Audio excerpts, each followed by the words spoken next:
So may narinig akong, hindi pa na narinig, napanood na isang kwento sa Facebook, di ba? Tagal ko na din nagkukwento, ano Kuya Jess? Nawala na yung kwento kasi kung minsan sabi yung kwento daw, doon yung napopokus. So, umpisahan natin ngayon yung kwento para matabunan ng magiging mensahe. Huwag natin ilagay yung kwento sa dulo. So, sabi ng ganon, may isang lalaki na may alagang aso. So, naglalakad sila. Tong alaga ng lalaki na to na aso is malaro. So, ang ginawa niya, pag magbabato siya ng yung stick, pag binato niya, tatakbo yung aso, kukunin niya, ibabalik sa kanya. Sige, lakad sila sa park, ganun ang ginagawa nila. So dumating sa point na nadaan sila sa isang lake. Ano sa Tagalog? Lake? Ilog. So, parang sinubukan nung amo niya, sinubukan niya yung aso kung matalino yung aso niya. Binato niya yung stick dun sa lake. So yung aso ngayon, tumakbo pa rin, dire-diretso sa lake at kinuha yung stick at naglakad sa ibabaw ng tubig. So nagulat siya ngayon. Sabi niya, totoo ba yung nakita ko? Isa pa, ginawa niya minsan, binato niya uli. Ganon uli ginawa ng aso. Lumakad sa tubig. And then sabi niya, siya lang yung nakakita nun. So sabi niya, bukas gagawin ko ito. So tinawag niya yung isang kaibigan niya. Sabi niya, tignan mo yung kayang gawin ng aso ko. So ang ginawa niya, ibinato niya sa ilog. So takbo yung aso. Kinuha uli, lumakad uli sa ilog. Tapos sabi niya sa kaibigan niya, kita mo na, anong ginawa ng aso ko? Anong masasabi mo sa aso ko? Sabi niya ganun. So ang sabi ng kaibigan niya, yung aso mo hindi marunong lumangoy. So sabi ko nga, paniniisip ko nga, tayo kung minsan sa buhay natin, there is something supernatural. There is something great that is happening. Pero sa isip natin, we don't want to believe. Kasi ang gusto natin, kung ano lang yung dapat na makita natin. Because tong tao na to, ang ine-expect niya, dapat yung aso na yon, pag kinagat niya, lalangoy siya papunta. So hindi niya nakita yung greater things because yung expectation niya is ito lang. So there are things na ganyan tayo kung minsan sa buhay natin. The truth is clearly shown in front of us. Pero parang napakahirap nating paniwalaan. Same thing with our salvation, same thing with the promises of God na sa dinami-dami na nating narinig, do we truly believe that the redemption is the work of God? That our salvation is the work of God sa buhay po natin. Amen. So, tuloy po tayo. So, sabi dito, until we fully understand God's redemptive plan, we will not have a heart that will fully obey and follow God.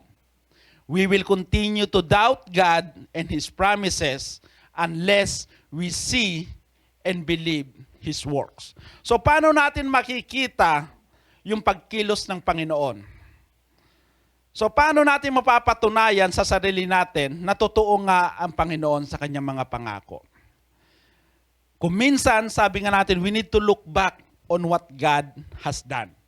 Tignan natin, sa sarili man natin, sabi natin, hindi pa sapat yung nagagawa ng Panginoon para truly i-grasp ko yung katotohanan sa mga sinasabi ng Panginoon sa kanyang banal na salita. So sometimes, it is not in your life, pwedeng sa buhay ng kapatid o sa buhay ng mga tao na ginamit ng Panginoon para ipakita yung kanyang kapangyarihan.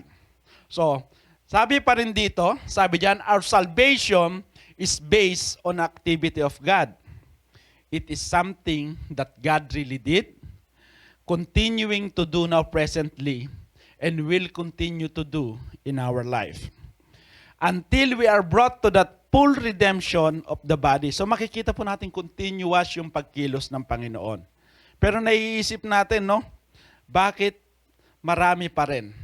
Despite, sabi nga, sa mga katotohanan, despite on what is written on the Bible, it's so hard to believe. Bakit? Kasi sabi nga, totoo ba? Pwede bang mangyari ito? Because some people do not want to believe the supernatural work of God sa buhay nila o sa mga bagay na ginawa ng Diyos sa buhay ng ibang tao. Tama po ba? So tandaan po natin, patuloy na kumikilos ang Panginoon for us. Sabi nga, para matupad yung pinapangako niya. So what will be our topic for today? Sabi nga, for us to fully understand yung plano ng Panginoon sa atin, we need to go back to the history of redemption. So kumbaga, sabi nga, kung magpapagawa tayo ng isang bahay, di ba? Sa isang arkitekto, ano yung unang tinatanong natin? Ano yung unang hinahanap natin sa kanya? Yung plano, di ba? We look at the plan. Pag nakita natin yung plano, titingnan din natin, may nagawa na ba siya? Ano ba yung resulta nung nagawa na niya? Di po ba ganun tayo? Hindi lang basta nabigyan ka ng plano, kundi titingnan din natin ano ba yung kapasidad nung nagplano. Ano ba yung proof na kapag sinabi niyang kaya kong gawin ito, nagawa na nga niya. Di ba? So hindi lang basta plano, kundi may patunay na yung sinasabi niyang kaya kong gawin kung ano yung nasa plano na to. So meron ng patunay para mas maging, sabi nga, maging assured tayo that when we give Him, sabi nga, pag binigay natin sa Kanya, nandun yung confidence natin para sabihin niya, matatapos nga niya to. Tama po ba? So ganun din, when we look at God, when we look at the promises of God sa Biblia at sa mga nababasa natin, sa mga napapanood natin, until we see how He works, mahihirapan tayo na paniwalaan yung mga nababasa natin. Kung minsan, mahirap paniwalaan yung nababasa lang. Kailangan nating makita. Anong mas gusto nyong paniwalaan? Yung sinabi? Sinabi lang niya o yung na-experience nyo na? Siyempre, by the experience. So, we will look at this in this message today with regards to the history of redemption. So, kinuha ko po ito sa isang course na tinake ko po sa Blue Letter Bible Institute na ito po yung topic, History of Redemption. Pero isa lang po ito sa mga lessons because ang lessons po yata nito is nasa 16th lesson siya. But I take the theme from this. So, si Don Shirley, Pastor Don Shenley po yung instructor po dito. So, tignan po natin. Sino po yung nagpapalo ng ating Bible reading plan? Wow, madami sila. Narinig ko yung pangalan, alam ko kasi palagi nagpupuso yun eh.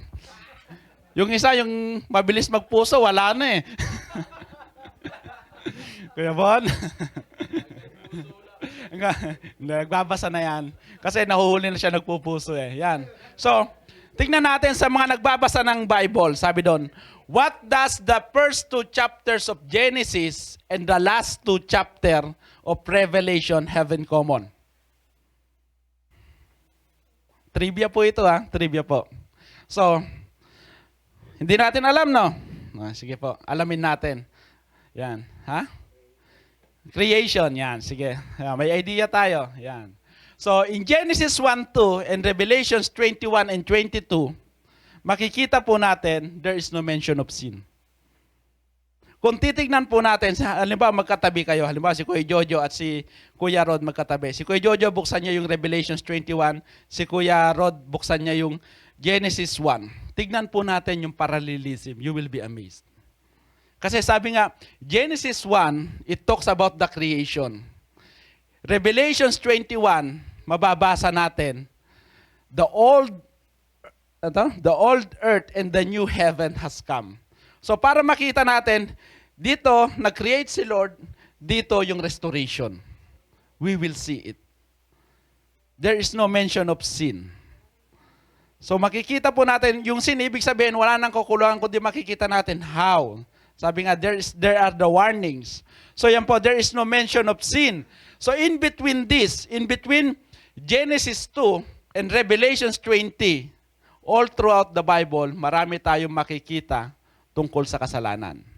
And then the cycle, people fail, God will judge, and He will do the redemption. Di ba? Genesis 3, the fall of man.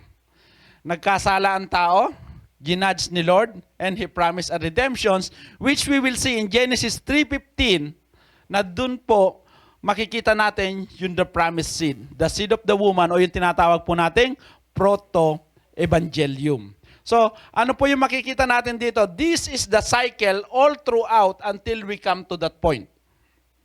Until we come to that point that God will come down from heaven with the new heaven and earth at mag-reside dito sa lupa at kasama natin na si Lord na ang maghahari sa atin. The Lord Himself will rule over us. But until we come to that point, this is the cycle. Mababasa po natin. People will sin, God will judge, God is also the one who will redeem. But after the redemption, people again committed sin. So yan po yung cycle na titignan po natin. So, in between the story of this, nandito po yung sinasabi natin na redemption story. Bakit? Ang sabi niya, what is the goal of the redemption story? So, there is 2 verses sa Bible na makikita natin that this could be the goal of our Lord, why He continually redeem humanity.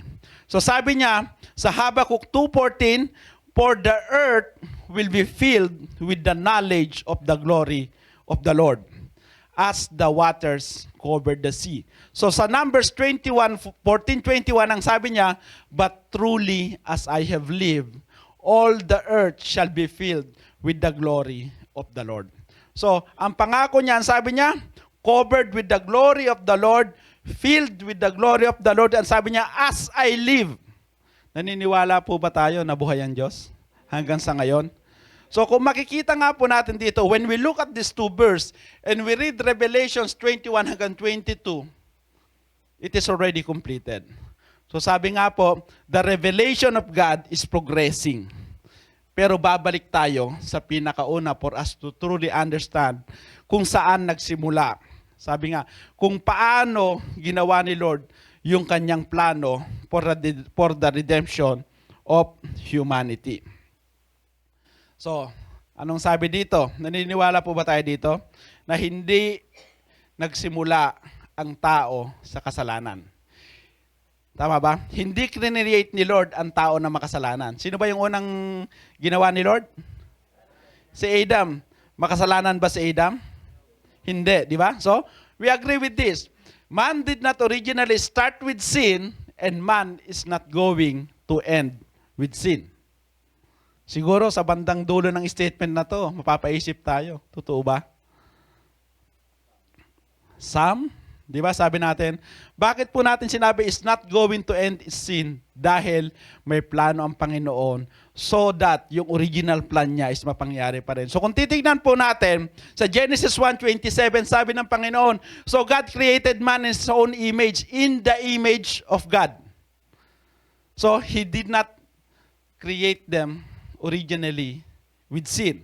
But man is created in the image of God. Kaya yung naniniwala pa rin na tayo ay galing sa unggoy, sabi ko, kayo na lang po yun, wag nyo na kaming idamay.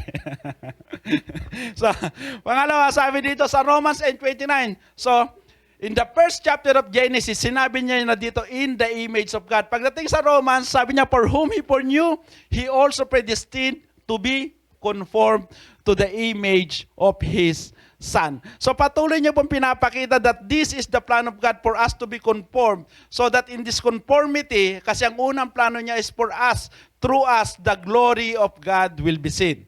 Naunawaan po ba natin? Yan, tuloy po tayo. God has always wanted us to be conformed to the image of Jesus and to live like Christ on earth and to rule for God.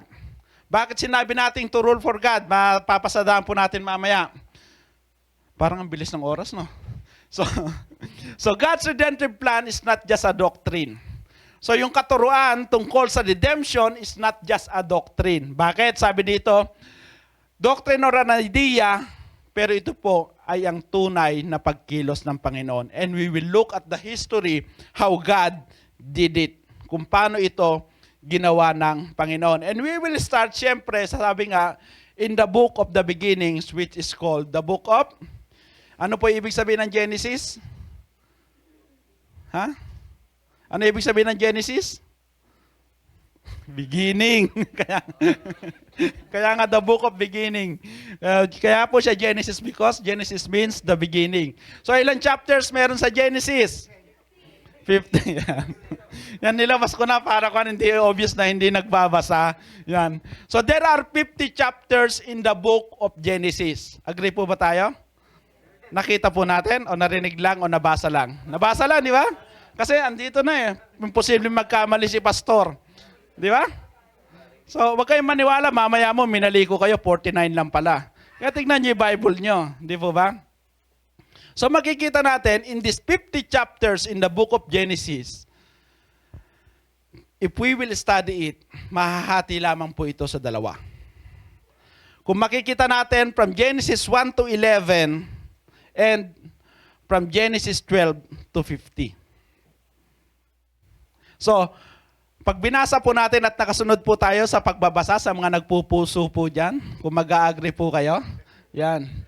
Consistent yung tatlong nagpupuso. Yan. So, ang Genesis 1 to 11 deals with the whole world. Tignan po natin ha.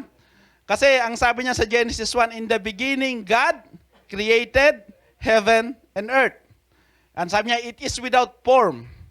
Tapos yung kasunod niya, ginawa niya ng hugis. O kumbaga, tawag doon, dinesignan niya. So, Genesis 1 to 11 deals with the whole world. So, para maniwala tayo, chapter 1 and 2 deals with the creation. Tama? Agree? Chapter 3, about the fall of man. Tama? Yan. And chapter 4 to 11, this is the start of the humanity. The wickedness of man, his judgment, and the salvation of God. Makita po natin yan. At dito rin po napaloob the preparation for the execution of God's redemptive plan. So makita po natin, sabi ko nga, chapter 3, the fall, makita po rin po natin dito, nakapaloob din yung redemptive plan ng Panginoon na yung pinangako niya sa Genesis 3:15, that the seed of the woman, di ba, ang sabi niya, the seed of the woman shall, aapakan niya yung ulo ng the snake will bruise his heel, but he will trample his head. So kung makita natin, ano yung nakapaloob sa Genesis 12 to 50? So this is 39 chapters. So siguro yung book of Job lang, yung tungkol kay Job, ang mas nakahigit dito sa chapter with regards to Abraham. So these 39 chapters tell us the story of one man, una, named Abram, na binago ng to Abraham sa kanyang pamilya at kung paano pinulfill ni Lord yung kanyang covenant sa kanya. So, ito po yung summary. From 12 to 50, makikita po natin. Through Abraham, kung paano na-fulfill, kung paano it reached to our point. Diba? Hindi, Pastor. Marami silang character dun eh. Abraham, Isaac, Jacob, Joseph, di ba? Sino pa? Lot, di ba? Pero the main character there is Abraham. You can look at different way. You can look at the work of Joseph. You can look at the work of Jacob. Pero saan sila nagsimula? Kay Abraham. So, anong sabi po natin dito? If we look at Genesis 1 to 11, God created in heaven and earth. God started the creation.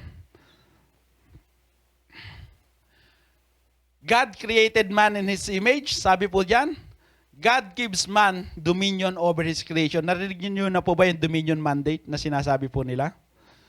Kasi ang sabi ng Panginoon, you must rule. Sabi niya kay Adam, kayo ang mag-rule sa mga lahat ng creation ko. Pero ano nangyari? Baliktad na. Di po ba? So sabi dito, God gives man's dominion, Adam fails, and the descendants of Adam continually fails God. So ano po yung gustong ituro dito? God is showing us the great need for a salvation and His intervention. So kung ikakatiwala ng Diyos sa mga tao lang, the result will be failure. Kaya nga sabi na sa Romans, di ba? No one seeks God. No, not one. Totoo ba yon? Kasi totoo because you see here, you read throughout the Genesis how man continually fails God. Kaya ano yung naging resulta? He sent His only begotten Son, Jesus Christ, to do the work for us. So, tuloy po tayo. So, paano natin makita na totoo nga yung mga bagay na sinasabi sa Bible? How do we believe? Sabi, ito yung choice natin. Dahil ba nabasa natin o dahil ba sa sinabi ng Panginoon o dahil sa ginawa ng Panginoon? As we read the Bible from Genesis chapters 1 to 11, sabi nga, paano natin nalalaman that God is to be feared? Is it because God said it or is it because God did it? Because God did it. Mababasa natin, nasusulat na ginawa ng Panginoon na dapat natin siyang katakutan. Bakit? Kasi, di ba, kaya niyang, He can create, He can destroy. Tama po ba? Hindi ka ba matatakot sa isang ganon, di ba? Di ba?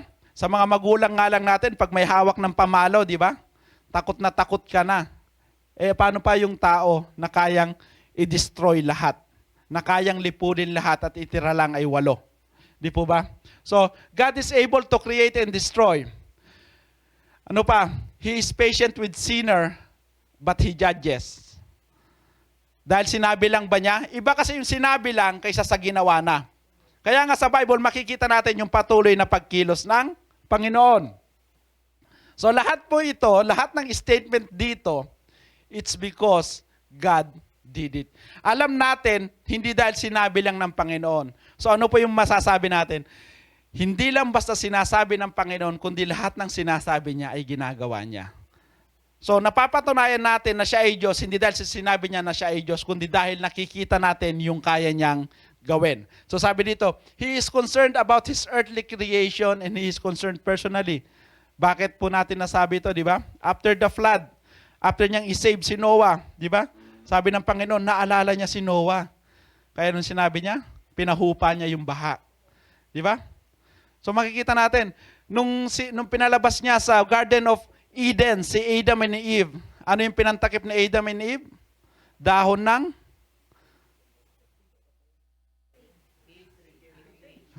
Hindi, yung ginawa ni Adam and Eve, yung pinantakip sa kanila, di ba? Dahon, yung makating dahon.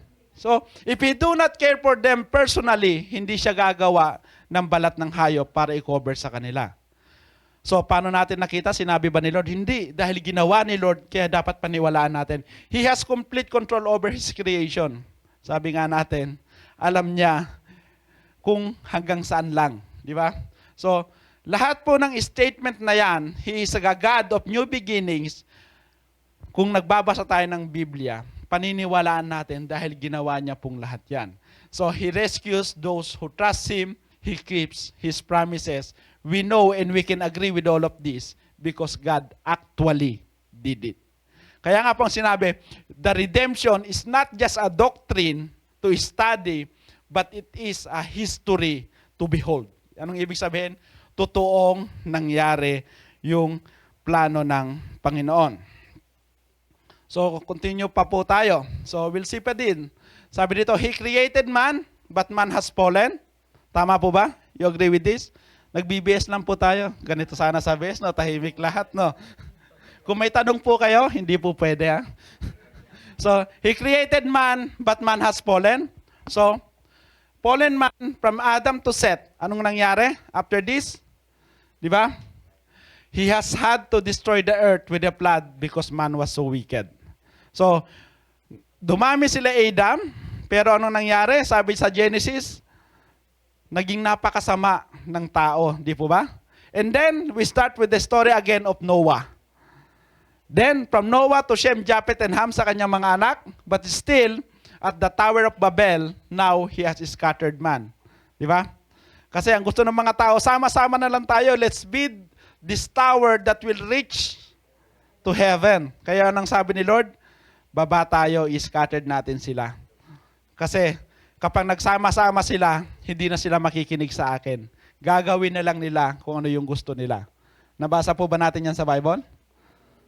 Oy, di nga. Di ako naniniwala. Ha? Ha? Sa si Nimrod, ito yung isa sa mga creation na ano ang trabaho ni Nimrod? Great hunter, di ba? So, Japheth, Shem, bakit pinili ni Lord si Shem to start the lineage of Abraham? Basahin po natin yan. And then here, God sets the stage for the redemption and plan. Ang haba ng introduction natin, introduction pa lang po yan. Wala pa tayo nababasa ang verse, di ba?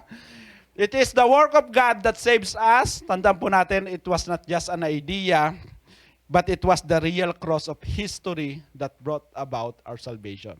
So tandaan po natin, yung nababasa natin sa Bible ay totoong mga pangyayari. But if you look at the Bible as a fictitious book, mahirap pong paniwalaan. But this is the story of humanity. So, titignan po natin from the fall of man until to Abraham, dito po nag-umpisa yung redemptive plan ng Panginoon. Kasi pag narinig natin yung Abraham, ano yung unang pumapasok sa isip natin? Kala ko sasabihin nyo, has many children. Papakanta ka pa, no? Gaganong-ganong ka pa, no? Kasi yun yung tinuro sa atin, di po ba? Kasi yung tinuro sa atin, yung Father Abraham has many ba or 7? Has many children. Mali pala yung tinuro sa akin kasi 7 children yung tinuro sa akin eh. So has many children. So kung makikita natin, kung i-imagine natin, babalikan natin yung istorya ni Abraham na kinakanta natin, has many children, we should be amazed. So, ang sabi niya, sa Matthew 1:17, tignan po natin na. So si Abraham, siya rin yung first na na-mention na Old Testament person dun sa New Testament. Kasi inumpisa niya sa 17, di ba? Yung 14 generations, tama ba ako? If mali, then correction. So diba? Sinabi niya yung 14 generations, minessage to ni Ate Nora, di ba? So makita natin, bakit binanggit si Abraham? Alam niyo po, yung nagiging problema natin kung minsan, when we read the Bible, we do not ask question. Bakit inunang sabihin yung pangalan ni Abraham? Bakit siya yung unang nabanggit? Ano yung significance nito? Basta tayo nagbabasa lang. So, iba po yung nagbabasa na gusto nating iunawain kung bakit. That's why sometimes, when we read the Bible, we need to have questions. Di ba? Bakit nauna si Abraham? Bakit kailangan niyang puntuhin yung 14 generations? Because this one is also mentioned right from the start. At makita natin, it proves the genealogy, it proves that this is real, that is something that happens. So, sabi natin kay Abraham, to Jesus, and to the new heaven and new earth that will come down. So, this is the God's redemptive plan. So, anong sabi? God wants to bring salvation to the world, but He builds this nation to do it, and He chooses, sabi diyan, one man to start a nation. Yan. Sino yung? Kanino siya nag-umpisa? Okay pa po ba tayo? Inaantok na. Ayan, humina na amen. It's a proof. Yan. So, sige. Dito tayo sa verse natin ngayon. So, nabasa na po ni Ate Venus kanina. So, hindi ko na kukan po uli. So, ito, sa Genesis 12:1-3, ang sabi dito, now the Lord has said to Abram, get out of your country, from your family, from your father's house, to a land that I will show you. I will make you a great nation. Ano pa sabi niya? I will bless you and make your name great, and you shall be a blessing. I will bless those who bless you. I will curse him who curses you, and in you all the families of earth shall be blessed. So, konting kwan lang po ito. Bibilisan ko na lang po ito bago tayo dumating sa mensahe po natin. So Noah, kung babalikan po natin from the time of Noah, tama po ba? Di ba? After the flood. So, time of Noah, meron siyang 3 anak, tama? Agree po tayo so far? And hindi ko na po binanggit itong dalawa because sabi nga po natin, the lineage start in the line of Shem. So, ano ibig sabihin ng Shem? Name. Yan. So, ito po siya. So, Nahor, Tera. Sino po yung Tera? Pag pinasahan ka, Kuya Dennis, ano sasabihin mo? Tera. So si Tera ay may anak. 3 po sila. Hindi kasi inaantok na sila. Sorry po. Si Tera, siya po yung tatay ni Abram, Nahor at Haran. Di po ba? And then Si Abraham, si Nahor, may mga asawa sila, si Sarah at si Milcah. So naisip natin, saan nanggaling yung asawa ni Abraham at si Nahor? So, nanggaling sila dito, saan po nanggaling? So, ang sabi sa Bible, si Sarah, yan, si Lot napansin din po, si Sarah ay anak din po ni Terah. Ay, tama, anak din ni Sarah, pero into another mother. Kumbaga, si Sarah, na asawa ni Abraham, ay kanyang half-sister. Kaya po, fast forward, kaya nung sinabi niya, she is my sister, hindi po nagsisinungaling si Abraham. Kasi half-sister niya po talaga. Yan po siya. So, si Milcah naman po ay anak ni Haran. So, history lang po yan. So, ito po yung kanilang journey. So, makita po natin, nagsimula si Terah dito, pero nung namatay si Terah from Haran, nagpunta po si Abraham papunta dito. Ito na po yung Genesis 12. Yan, siya po siya. And napunta rin po siya sa Egypt, but after Egypt, pinabalik uli siya ni Lord dun sa Canaan. At ano po yung promised land sa mga Israelites? Canaan. Canaan is the promised land. Yan. So, yan. Yan po siya. So, makikita po natin. Titignan ko yung oras. Ang bilis. Bibilis. Yan po siya. So, makita po natin, dito nagsimula yung journey ni Abraham sa Genesis 12, 1-3. Pumunta siya dito sa Bethel. Pero nung nagkaroon po ng severe famine o drought, nagpunta po siya dito sa Egypt. At nung nandun siya sa Egypt, di ba pinaalis siya nung yun. Di ba? Parang naka-curse, di ba? What did you do to me? Pero dito sa Egypt, i-bless pa rin sila ni Lord. At bumalik po sila dito sa Bethel. Oh, dito po sa Bethel, kasama na po doon si Lot. That is the story kung mababasa po natin. So, ano po yung makikita natin dito? Ano yung pagkakalam natin sa verse na to? This verse is what they called us. Hindi mo alam. Tama ba? This is what they called as Abrahamic covenant. So may apat na covenant sabi nila sa Bible. Di ba? Apat o tatlo? Apat. Mosaic covenant, Abrahamic, apat, di ba? Abrahamic, Noahic, Davidic, at saka the New Covenant. So, yan po siya. So, kaya nag-umpisa tayo sa Abrahamic Covenant. So, dito, pag binasa natin kanina, what do we observe? So, dito, makikita po natin, hindi na po natin patatagalin kasi para di tayo mahaba. 5 seed thoughts for the recovery of man. 5 seed thoughts for the recovery of man. So, una, ang sabi ng Panginoon, I will make you a great nation. Tandaan po natin na sabi niya kay Abraham, Genesis 12, I will make you a great nation. May anak na po ba si Abraham dito? Si Abram dito at si Sarai? Sa edad po nila, posible ba na magkaanak pa sila? Hindi na, di ba? So parang sasabihin natin, Lord, kung mag-i-start ka ng nation, hindi ba dapat mamili ka naman yung bata pa? Yung may posibilidad pang magkaanak. Bakit pinili mo yung dalawang matanda na at yung isa is barren, yung babae? Bakit ginawa ito ni Lord? Because He wants to do supernatural things. Hindi yung normal lang, hindi yung natural lang. So, ano yung pangalawa? I will bless you and make your name great. Ano po ba ibig sabihin ng pangalan ni Abram? The father of? Hindi po, yung Abram, Kuya Jess. The father of many, di ba? Tapos yung Abraham, the father of many nations. So sabi niya, yung pangalan niya palang Abram, the father of many, ilan na anak mo? Wala pa. Ilan na edad mo? 75 na. Pero ang pangalan mo Abram, the father of many. Di ba? Kakatuwa naman kung ganon siya. Nakapanood nun. Di ba? Pangatlo, sabi niya, you shall be a blessing. Paano ka magiging blessing? Sinabi ni Lord, umalis ka dyan sa lugar mo. Can somebody who is just traveling from this place to that place can be a blessing?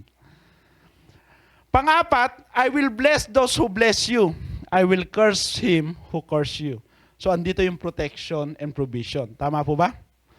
Provision is bless those who bless you. Protection is curse those who curse you. At ang sabi doon, in you, all the families of the earth shall be blessed. Lord, di ba? Kung ikaw si Abraham, hindi mo ba sasabihin kay Lord, Lord, tanda na ako, wala pa akong anak. Lord, hindi nga magkaanak yung asawa ko. Pero sinasabi mo sa akin, I will make you a great nation, and in me all the families of the earth shall be blessed. Sa atin po kaya, kung ikaw yung nasa sitwasyon ni Abraham, how will you respond? Maniniwala ka po ba sa sitwasyon mo ngayon? As human, no, di po ba? Tatawanan mo si Lord. Di po ba? Tatawanan mo si Lord. At hindi ka maniniwala kung hindi mo kilala si Lord. Tama po ba? So these are the 5 seed thoughts for the recovery of man. So tuloy po tayo. So these 5 seed thoughts naka-anchor sa I will make you a great nation. Bakit kailangan banggitin yung salitang nation? God can start with the word, I will bless you. Tama? Pero inumpisa ni Lord yung blessings kay Abraham, I will make you a great nation. So, paano ba nabubuo ang isang bansa? How can a one place can be considered as a nation? Family? So, class? History. So, what are the requirements for a nation to be established? Una, there should be a people with their own language. Tama? Meron ba nito sila Abraham? Di ba? Nung umalis sila from Haran to Canaan, meron silang language, di ba?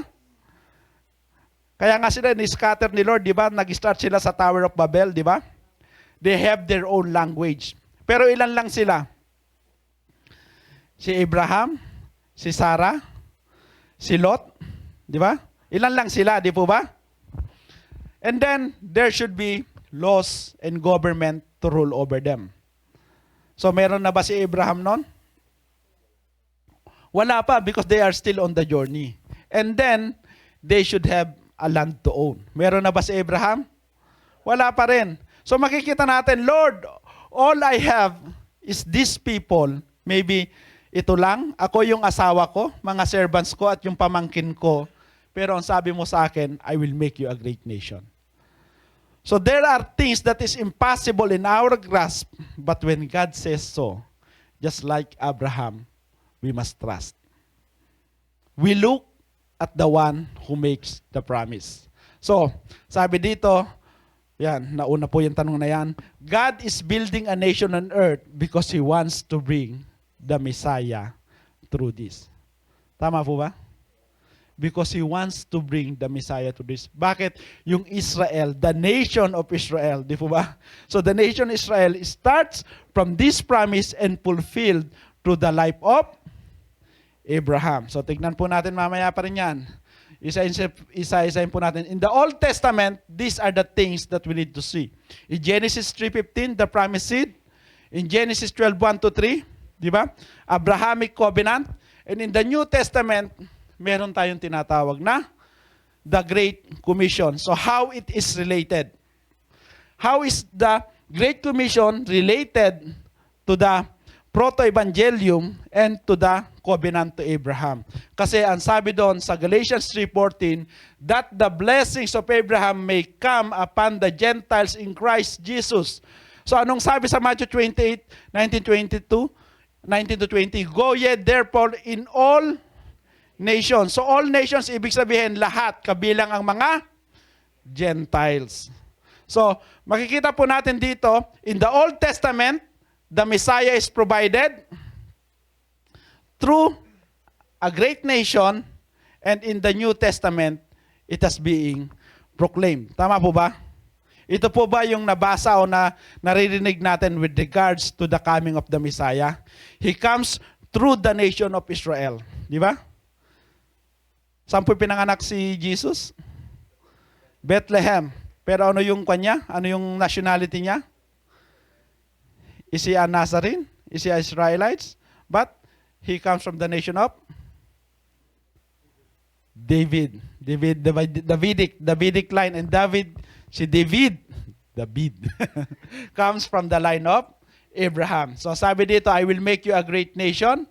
So ito po yung makikita po natin. Kung i-shorten po natin, ito po yung naging line, naging takbo.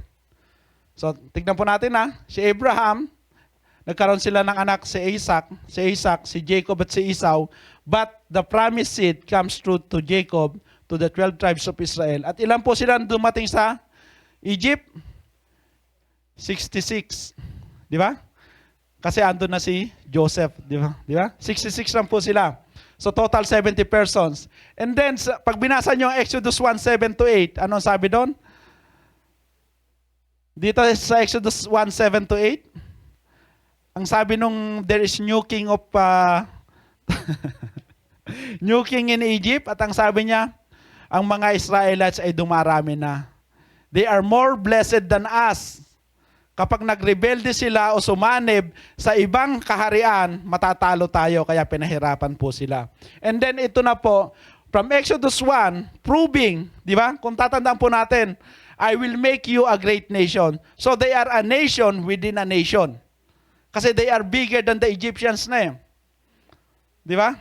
Kung mababasa po natin. And when it comes to Exodus 12:37-39, ito na po yung Exodus. The start of Exodus. So tingnan po natin ha. Ito lang po ang magkasama. Start with this. And then si Isaac to Jacob to 12 tribes. Tingnan po natin ha. 12 tribes to 70 persons. And they stayed around 400 years in Egypt, 430 years in Egypt. Nung lumabas po sila from the 70 persons after 430 years, paglabas po nila sa Egypt, ang sabi sa Bible, dito sa 37-39, around 600,000 men beside women and children. So ang sabi, pinagtatalunan kung ilan po sila, around 2 million. So makita natin, pinulpil ba ni Lord yung pangako niya kay Abraham?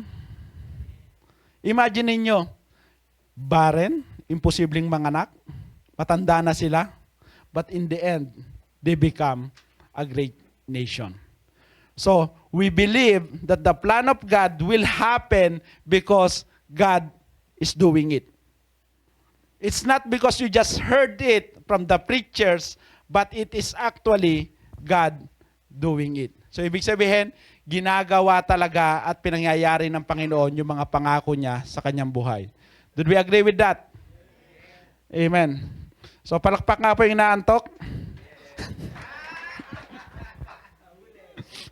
God fulfills His covenant with Abraham, continuing it in Isaac, in Jacob, and now in our time through our Lord Jesus Christ, through the seed of the woman. So, diyan po nag-start. If you will read, ito po yung pangyayari sa Bible. So, the Abrahamic covenant starts, will make you a great nation, at lahat po doon ay naging totoo. So, when they come out of Egypt, imagine niyo from 70 persons into 600,000 besides women and children. So, ano pa yung makikita natin? Do you now believe that our salvation is a work of God? Sure? So, sabi dito, it is by grace alone, through faith in Jesus Christ. Tama po ba? Amen. Ba't parang kapag tinatanong kayo, nanghihina na, parang iniisip nyo, ano ba, totoo ba yung tanong ni Pastor o sinusubukan lang kami? Kung sigurado po kayo sa mga tanong nyo, hindi po dapat, sa mga sagot nyo, hindi po dapat kayo mag-doubt. Di ba? So in the Old Testament, ano yung tag doon? Ano yung meaning ng grace? Grace is unmerited favor, undeserved favor. Ano pa bang explanation? Grace, sabi nga, grace is God giving you what you do not deserve. And mercy is God withholding what you deserve. Pero pasimplihin natin, nabasa ko po dito nung pinag-aaralan ko ito. Oo nga, no, napaisip ako na how to simplify the word grace. Sabi niya, in the Old Testament, to simplify the meaning of the word grace is just simply mean God doing it. So, ibig sabihin, pag sinabing grace, it is the work of the Lord. It is God doing it. So, pag sinabi namang faith, it is, sabi doon, a response to God doing it. So, our faith should be the response to the grace of God. So, Ephesians 2:8-9.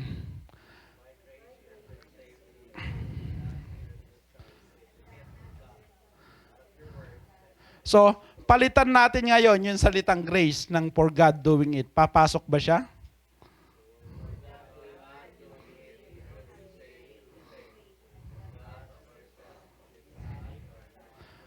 So, will it not embolden us talaga na ang salvation natin is the work of God?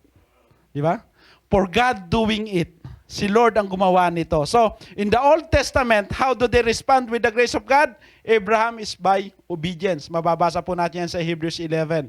Pero in our time, how do we respond? Kasi if through obedience, then it becomes work, Pastor. No. It is believing on the work of Christ in the cross. Kasi tapos na eh. Tanda po natin, Old Testament, Messiah is promised. New Testament, Messiah is proclaimed. Kaya nga, you don't need to obey, but you need to abide. Tama po ba? You need to believe na. Amen po ba? Yan. Habol tayo. Yan. Sabi dito, what is our response in God doing it for us? Or in response to the grace of God? Sabi dito, totoo ba ito? It is easy to have faith when everything is going great. The real test of faith is when you're facing something, only your faith in God will get you through.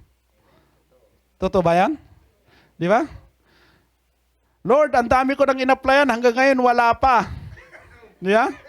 Ang hirap. Di ba? Kinu-question na ng iba yung pananampalataya mo. Tama pa ba yung pananampalataya mo?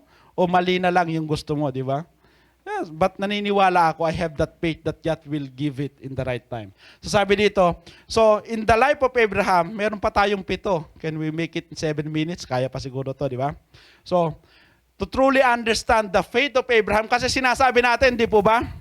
Abraham is the father of faith. So, nauunawahan po ba natin kung paano tinest yung faith ni Abraham? Alam natin? Sure. Sige. Pwede po ba mag-distribute ng sandwich? Nagugutom na po sila. 7 separations in the line of Abraham or test of faith. Sige lang. Sa susunod po, pag nag-distribute yung papela para hindi masyadong maingay, wag yung plastic. So there is 7 separations in the life of Abraham in order that his faith is being tested. So yung una, separation from familiar boundaries and countries, kasi ang sabi niya, di ba? Get out of your country. So ano po yung makikita natin dito? Tandaan po natin, we cannot always stay where we are familiar with things, because if we do, we are just going to trust in what we have. Our possession, our position. So kung minsan sinasabi ni Lord, iwanan mo na yan. Pero ayaw mong iwanan. Bakit? Lord, kasi komportable na ako dito. Lord, kasi sapat na. Ang dami ko nang ginawa dito. Ang dami ko nang ininvest sa lugar na ito. Di ba? Sometimes God wants us to live. So isipin natin sa buhay natin. Sa tingin po ba natin kung nasa Pilipinas tayo? Ano po kayang klaseng pananampalataya meron tayo? So, kida-kida, di ba? That's just the reality. Sometimes, sabi nga, kung gusto nating makita yung faith ni Abraham, yung pananampalataya natin can be tested in the 7 ways also. So, ang sabi ni Lord, separate from your country. Di ba? Iwanan mo yung lugar na yan, pumunta ka sa lugar na to. Wala pang explanation kung anong klaseng lugar. Di po ba? Kasi ang sabi ni Lord, iwanan mo at ipapakita ko sa'yo. Di ba? Pwede ba sabihin ko, Kuya Jess, sundin mo nga siya sa banda ron? Siyempre, hindi pupunta si Kuya Jess. Satan niya, saang banda? Ano meron doon? Saan ako liliko? But Abraham, no. Di ba? He just obey and go. Pangalawa, separation from relatives and old associations. Ito yung mahirap. Kasi ang sabi niya rin sa Genesis 12:1, from your family and from your father's house. So, hindi niya lang iniwanan yung lugar kung saan siya lumaki, kundi iwanan mo rin yung mga tao na yan. Yung pamilya mo, mga kaibigan mo, could it possibly happen to us? Pwede, di ba? Posible ba yon? So, anong sabi dito? If we are called by God, sometimes He will not only ask us to leave our comfort zones, our territories, our boundaries, but also families. people that is holding us back from totally submitting and giving Him everything. Kaya nga po sinasabi natin, if someone is holding you back from serving the Lord, you do not deserve that person. Bakit po natin sinasabi? If your aim is to serve the Lord, then go with someone who will lift you up, who will lead you in the right servitude to the Lord. Sometimes yung association natin, ay kasi best friend ko siya. Inaya niya ako dito, hindi ko siya maiwanan. Kaya dito na lang ako. Sabi ko nga po, yung, hindi po ito BS, bawal magtanong. Isulat niyo yung tanong, i-email niyo po sa emmanuelhouse@gmail.com. So, it's holding us back. That is the reality kung minsan. But this is not, sabi nga natin, in the life of Abraham, it happens. So sometimes, it can happen to us. Pero hindi naman yung gagawin mong dahilan yung ministry para iwanan mo lang talaga yung pamilya mo. It's wrong. Sinasabi natin, is God asking you to leave your country, your family, to serve Him? O ikaw lang yung may gusto na iwanan sila para magkaroon ka ng bagong pamilya? Iba po yun. Dito kay Abraham, it is God. It is God telling Abraham to leave your country, to leave your family. Dapat maunawaan po natin yon. It's the motive of your heart. It's the reason behind it. So it could be tested. Kapag ang isang bagay, kasi Lord, kasi pastor, ganito hindi ko siya maiwanan. Kaya ito na lang gagawin ko. Sa susunod na lang ako punta dyan. Di ba? Sa sunod na lang ako mag-serve. Kasi dapat yung gawin pa itong mga bagay na to. So, sometimes, sabi nga po natin, makikita natin, we can be tested in this. We can be tested just like Abraham. Kaya nga po, we do as much as possible what we can do to bring them also to the Lord. Kaso marami nangyayari ngayon. Ay, di bale, pagkasal na kami, madadala ko na siya kay Lord. Ilang percent kaya yung nadala sa Lord? O nadala siya palayo kay Lord? Magsasurvey po kami sa susunod.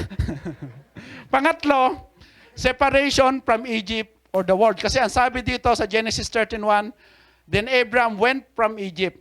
Bakit ano nangyari? In Egypt, sinabi ko nga po kanina, nung napunta po siya sa Egypt, dumami na po yung ari-arihan ni Abraham.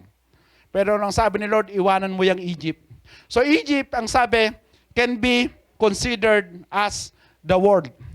Yung analogy po Egypt can be considered as the world. Sabi dito, God is going to call us out to a separation from the world and the things of the world so that we will not love the things, the system of the world and all it has to offer. Natalakay na po natin to sa exegesis, di ba? So sabi dito, things of the world will mean less and less if you are called. Sabi dito, if you are called out to be separated to follow the Lord.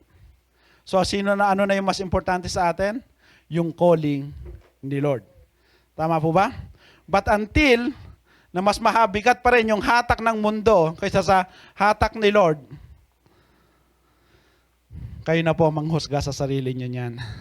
Pangatlo pa rin po tayo. Are you progressing in your work of God? 2025 na mga kapatid. Are you progressing in your work with God? In your walk with God? Maybe you are still in your Egypt. Maybe you are still in the place where you are comfortable. Maybe you are still in the place where God has blessed you. But another command has come to you to go. To go out from Egypt. Sabi dito, the sooner you separate from Egypt, the world, the sooner you will get to the starting point to be walking with God. So until na hindi mo iniiwanan yung mundo na yan na nag-hold back sa'yo to serve the Lord, you will not grow. We will not grow. Sabi dito, and until you get separated from the world, you have not even really started your walk towards God. Kung nandun ka pa rin sa dating mundo mo, hindi mo pwedeng sabihin na papunta na ako kay Lord. Sabi nga, mahirap pumunta sa lugar na gusto mong puntahan kung ayaw mong umalis. Di po ba? Mahirap mag-travel kung ayaw mo namang umalis. Di po ba? Wala, ibang issue na po yun. Yun din, may panggastos, sasabihin naman, magastos, wag na lang. So, yun yung tao. So, separation from carnal self-advantage. So, isa po pong itong issue, di ba? Nung kay Lot at kay Abraham, di ba nag-aaway na yung kanilang shepherd, yung mga nag-aalaga ng kanilang mga tupa. Kaya sabi ni Abraham kay Lot, Lot, hindi pwede yung ganito. Kailangan maghiwalay tayo, di ba? Ang sabi niya. So, si Abraham ay tiyuhin ni Lot. So, sino po ang dapat masunod? Si Abraham o si Lot? Si Abraham. Pero nung sabi ni Abraham, di ba? Mamili ka, ikaw ang mamili. Di ba? Kung ikaw po kaya yon, kung tayo kaya yon, di ba? So nung sinabi ni Abraham kay Lot, maghiwalay tayo, ikaw ang mamili. Kung saan mo gusto, doon ka at doon naman ako sa kabila. So nung tumingin si Lot, nakita niya sa bandang Jordan, maraming tubig, maganda yung pastulan. Kaya nung sabi ni Lot, dito ako. Di ba? Pero sa lugar na pinili ni Lot, andun yung Sodom and Gomorrah. And then Abraham says, okay, diyan ka, dito ako sa kabilang side. At anong nangyari? Sino ang much blessed ni Lord? Si Abraham. So anong sabi po natin dito? Carnal walk simply means choosing for yourself. You choose based on what your eyes see, the assurance of what is in front of us, the point of self-advantage. Di ba? Ganun po ba tayo kung minsan, di ba? Pag mamimili tayo sa kung ano yung mas pabor sa atin. Di po ba? Di ba? Uga po agad, oh. Advantage. Hindi, advantage pa rin ba? If you want to separate from choosing for yourself, ang sabi dito, then let God choose for you. You will be blessed. Paano po mapangyayari to let God choose for you? Sometimes we make choices by our own. Lord, pinag-pray ko ito. Di ba? Pinag-pray mo, pero may sagot ka nang nakahanda. Kaya pinilit mong makuha. At nung nakuha mo, yes, thank you Lord. Ito na yung kasagutan sa panalangin ko. Di ba? Ganun tayo kuminsan. Tapos pagdating sa sitwasyon na yung choices mo is hindi sa expectation mo, paano na yung testimony mo? Sinong nagkamali? Ikaw o si Lord? Di ba? Hindi po nagkakamali si Lord. Baka nagkamali ka lang, nagaling yun kay Lord. So panglima, separation from desire of ill-gotten wealth. Ito naman, di ba, nung sinave niya si Lot.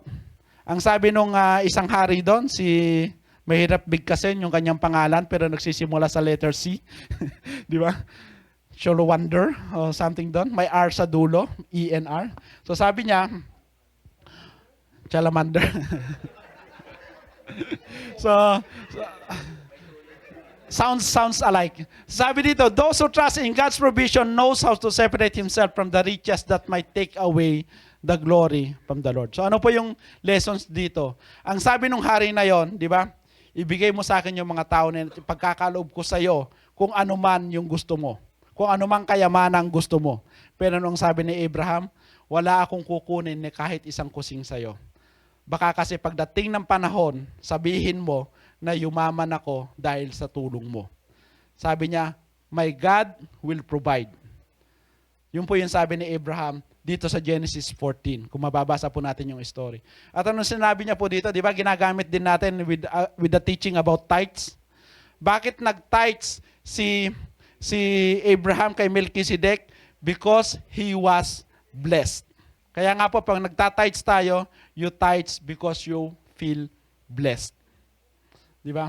So sabi dito, God says to Abraham, I will bless you. You shall be a blessing in you all the families of the earth. God promised, therefore, He will provide. Nagkulang po ba si Abraham? Hindi, di po ba? So tuloy po tayo, pang-anim.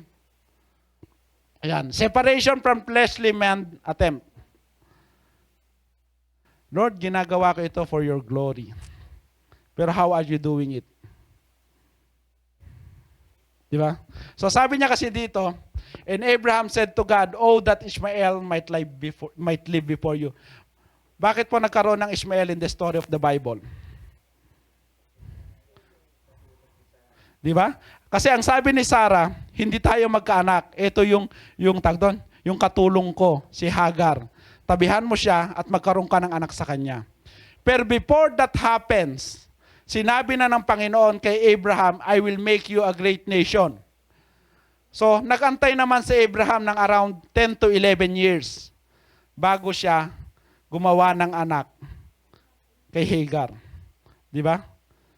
Babae na naman nagtulak kay Abraham. Mga babae talaga. Ha? Di ba? The hardest thing in the world to give up is the work of our hands. You work hard, you cause it to happen, you are the key to its success, and you thought you were blessing God, and you thought you were doing God's will. Ito dapat kasi gawa ko ito, kasi sa akin mismo galing ito. Kaya ito dapat ang magbigay kapurihan kay Lord. Lord, pinangako mo sa akin na magkakaroon kami ng anak ni Sarai. 10 years na, Lord, wala pa rin.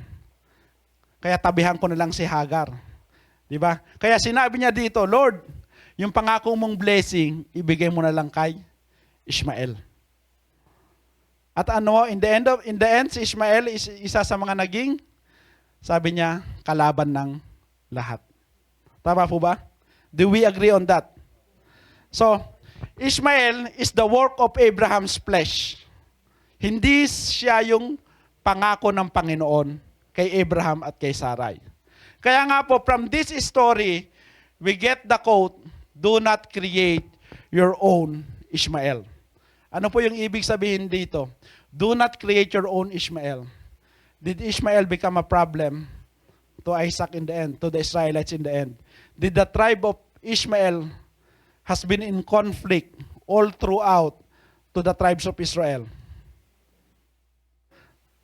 This Ishmael is the work of, hindi naman disobedience, but sabi natin, is the work of Abraham's flesh. So, makita po natin kaya huwag tayo magpapaniwala masyado sa mga babae. Hindi, kung lang yung story lang, joke lang po yan. So, di ba sabi ito kasi yung story. Hindi, ito kasi yung story, di ba? Sabi ni Sarah, si Sarah ang nagtulak kay Abraham na magkaroon ng anak kay Hagar. Tapos, nung makita na niya yung nagkaanak na at lumalaki na si Ishmael, anong nangyari kay Sarah? Nagselos. Di ba? Ba't ka magseselos? Ikaw ang nagsabi, di ba? Kaya nga sinasabi natin, kapag ang babae nag-asawa ng lalaking gwapo, huwag kayong magselos. Pinili nyo yan eh. So, mga gwapo lang. Para mawala lang po yung antok natin kasi mahaba na yung message. So, do not create your own Ishmael. Tama ba? So, ibig sabihin, be patient in waiting for the promise of God. Be patient in waiting for the promise of God. Kapag naniniwala ka na ito ay pangako ng Panginoon sa buhay mo, nangusap ang Panginoon nung nananalangin ka na ito yung sinabi niya sa iyo, be patient in waiting for the promise of God. Trust His timing. Do not lose hope. The answer will soon come. Di ba? Si Abraham nag-antay ng 10 taon, pero in the end, sabi nga, yung naging fruit nung decision niya na yon, it becomes a conflict until the end. So pang-7 na, malapit na po tayo matapos. Separation from the supernatural gift. So, Genesis 22:2, nung sinabi na ng Panginoon na yung anak na ipinangako ko, na matagal nyo nang inantay, na ibinigay ko sa inyo supernaturally, anong sabi ni Lord? Ihandog mo yan sa akin. So how do we relate with that? Kanina, do not create your own Ishmael. Ngayon ang tanong, do you have your Isaac? May isang bagay ba sa buhay natin na, Lord, kung hindi dahil sa iyo, hindi ako makakaroon nito? Meron tayo? Lakas mag-yes. Di ba? Si Ivan ba yun, Ate Joy? A supernatural gift. Ibig sabihin, pag supernatural gift, ibig sabihin, walang pwedeng gumawa nito kundi ang Diyos lamang. Do you have that? Naniniwala ka na, Lord, kung hindi dahil sa'yo, hindi ako magkakaroon nito. Lord, ito ay galing sa'yo. Diba? And you feel blessed, you feel happy, you feel joyful and everything. Pero, ano po yung kwan natin? When God asks you, kaya mo ba itong bitawan at ibigay kay Lord kapag hiningi na niya ito? Can you let go of these things? Kapag sinabi ni Lord, for you to fully serve me, I will take that back. Asan na yung amen? Yung pala. Di ba, ang hirap isipin? Lord, ang tagal kong pinanalangin to. Di ba? Ang hirap tanggapin ko minsan kapag hindi natin maunawaan, when we do not accept that what we have comes from God. Kapag ang isang bagay ay pinagpaguran mo, mahirap bitawan. Pero kapag ang isang bagay na natanggap mo, at ito ay biyaya ng Lord, at sabi ni Lord, ibigay mo kay Lord. Di ba? Mahirap bitawan. Parang na-challenge akong i-inline sa tithes and offering. Pero hindi po yun yung message ni Lord. A time might come that God will also test our faith like Abraham. How will you respond? Will you just obey in faith and completely trust God just like Him? Kapag dumating tayo, hindi man yung 7 test na yon, one of those 7 tests, and our faith has been tested, how will you respond? How will we respond? Sinasabi po natin, if you understand the plan of God, who is God, who is the one asking you to do it, will you not obey? A test of faith could be God's way to know where our heart really is. Is it for God? Is it really for God? Is all your heart for God? Madaling sabihin, Lord, ang puso ko ay para sa'yo. Totoo ba na yung puso mo ay para kay Lord? Totoo ba na yung kabuuan ng puso natin ay para kay Lord? Di ba? Ang hirap sagutin, di po ba? 3 na lang. Di ba? Is it all your heart? Bakit sabi natin all your heart? Di ba sabi ng Panginoon, love the Lord your God with all your heart.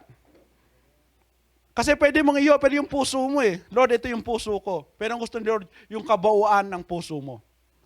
Lord, sa loob ng puso ko, 20% ka lang eh. Di ba? But, sabi nga, is your heart, is all of your heart really for God? Kasi kung yung puso mo ay para kay Lord, madaling sumunod sa Kanya. Madaling mag-serve sa Kanya. Madaling maglingkod sa Kanya. But if it is not, anong mangyayari? Yung ibang percentage that will hold you back from serving the Lord. So sabi dito sa Matthew 6:21, for where your heart is, there your treasure will be. Kung nasaan yung puso mo, tama ba? Kung nasaan yung puso mo, nandun yung kayamanan mo. So kung yung puso mo ay na kay Lord, kayamanan mo si Lord. Doon mo masasabi na, sapat na at higit pa. Lord, you are enough. Jesus is enough. If a heart is for God, will it be hard for you to seek Him in everything? Kung ang puso natin ay para kay Lord, magiging mahirap ba na hanapin natin siya? Will it be hard for you to seek Him first in everything? Will it be hard for us to put God as our priority in our life? Sabi niya rin sa 6:33 ng Matthew, seek ye first the kingdom of God and His righteousness, and all these things shall be added unto you. Ano ba yung things na to? Could it be love? Could it be obedience? Could it be submission? Could it be servitude? Could it be commitment, perseverance, worship, blessings? Can all these things also can be this?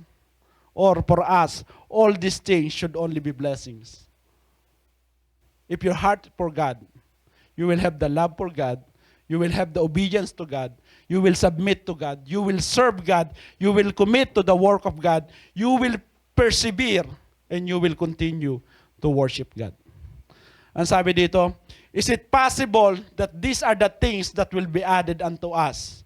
Will you embrace and live it? When you say, Lord, I seek you, ang pangako mo, Lord, you will give all these things. Pero ano yung all these things na sinasabi mo? Is this the treasures of the world Or is these things that will give glory to the Lord? Ano pipiliin po natin? If your heart is for God, you will desire to have the love, to have the obedience, to have the submission, to have that servitude, to have that commitment, to have the perseverance kahit gaano kahirap. You will still be able to worship God. And you will still be a blessing to the people around us. Pero mapangyayari lang yan if our heart is for God. Just like Abraham, he has faith, he trusted God.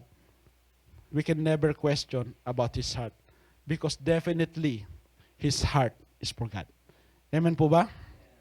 So, maybe some of us will say, I want to have faith like Abraham. But are you willing also to be tested like him? Lord, kasi ang galing ni Abraham di ba? Lord, blines mo siya. Ito yung nangyari sa kanya. Gumawa ka ng miracle sa kanya, sa kanila ni Sarah. Lord, sana gawin mo rin po sa akin. But we do not see yung pinagdaanan ni Abraham. Tama po ba? You do not see the test na naipasa ni Abraham. So, are you willing to be tested like him? So, ito po, makikita po natin. Hindi ko na po babasahin. Hebrews 11:8, 9-10, and Hebrews 11:17. So, Hebrews 11, ito po yung Hall of Fame of Faith na sinasabi po sa Bible. So, magic word. Pakibasa. Yan. Palakpak nga po para kay Lord. Malapit na tayo. Yan. Sabi dito, salvation is what God has done. What God is doing and what God is going to do. So, ibig sabihin, the redemptive plan is all the work of God. So, sa panahon ni Abraham, he obeyed. Sa panahon natin ngayon, we must have faith in our Lord Jesus Christ. So, ano po pong sabi dyan? Kuya Jo, paboritong kanta, anong sabi niya? When you don't understand, when you don't see His plan, trust His heart. Di ba? Anong kanta yan? Di ba kinakanta natin? Kung minsan sabi nga, there are these songs, there are this statement that will really touch our heart. Minsan sabi natin, Lord, ano bang nangyayari sa buhay ko?